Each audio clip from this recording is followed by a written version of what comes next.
राना अफजल खान साहब, thank you so much for being on the programme. Rana साहब, पहले तो मुझे सिर्फ ये बात बताएं, दीगर बातों से पहले, कि बताएंगे जल्द कि नवाज शरीफ साहब के साथ क्या हुआ। सर ये बता ही ना दें, आपने कब बताना है ये? देखिए, उनके वकला ने एक कोशिश की, उनको शायद कोई कानूनी रास्ता नजर आ रहा होगा जो नहीं उनको मिल सका। नहीं हुआ तो क्या हो गया, नहीं मिला तो कोई बात नहीं हो। अब कोई और अगर वो नहीं है तो फिर ठीक है, हमने कबूल कर लिया, हमने किसी को कुछ नहीं कहा। आप कह रहे हैं जाहिर है कानूनी रास्ता नहीं मिला इस तो आप फैसले फिर कोई की खैर कानूनी रास्ता देखेंगे? इस फैसले की तकलीफ तो होती है, जिनके साथ आपकी हमदर्दी होती है, आपको उनके खिलाफ फैसले की तकलीफ होती है। उनकी बेटी को भी हुई, हमारी पार्टी के मेंबरान को भी हुई। आइंदा भी अगर हमारे वकला कोई मशवरा देंगे जो इन चीज़ों को हमसे बेहतर समझते हैं, हम इंशाल्लाह उन पर अमल करेंगे। अभी हारून अख्तर साहब का मुझे बड़ा एहतराम है, इनकी ख्वाहिश है कि ये हम हमेशा के लिए खामोश हो जाए। हुमायूं अख्तर साहब, I am sorry, Humayun Akhtar साहब कह रहे थे कि ये बोल पड़ते हैं, चुप हो जाते हैं। तो इनकी ये ख्वाहिश जो है कि हम हमेशा के लिए खामोश हो जाएं, ये डिक्टेटरों वाली सोच है, ये आमरों वाली सोच है। और ये जमात जो है ये एक आमराना रुख इख्तियार करती जा रही है, एक फाशिस्ट तरीके की तरफ जा रही है।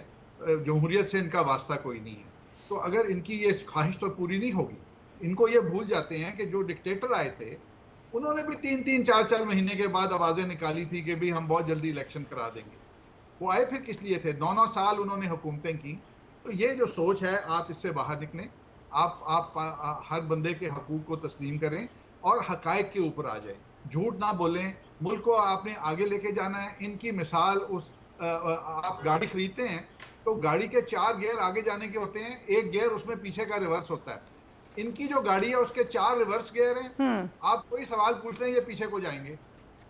आप आगे की बात करना चाहते हैं कि पाकिस्तान की बेहतरी कहां होगी, इनका एक जो फ्रंट का गियर है वो लगता ही नहीं है। तो अब इस किस्म की हुकूमत के ठीक है, साथ बट पल्ला सर जो पड़ ये गया। क्वेश्चन जो बात की हुमायूं साहब ने भी, और ये एक हकीकत है कि बीच में ये बात बिल्कुल गायब हो गई, जो पहले नवाज शरीफ साहब ने कहा मेरे सीने में जो राज है मैं बताने लगा हूँ। अब 1 साल के बाद आज उनकी साहबजादी कह रही हैं कि मैं जल्द अवाम के सामने आ जाएगा कि नवाज शरीफ के साथ क्या खेल खेला गया।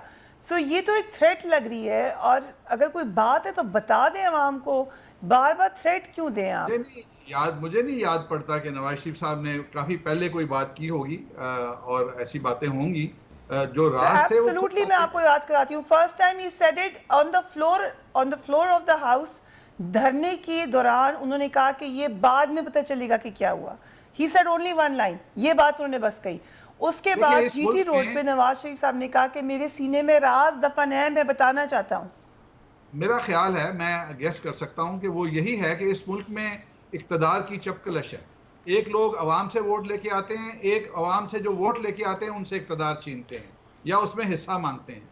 तो ये बहुत बड़ा राज होगा, बता देंगे किसी वक्त। नहीं मुनासिब समझते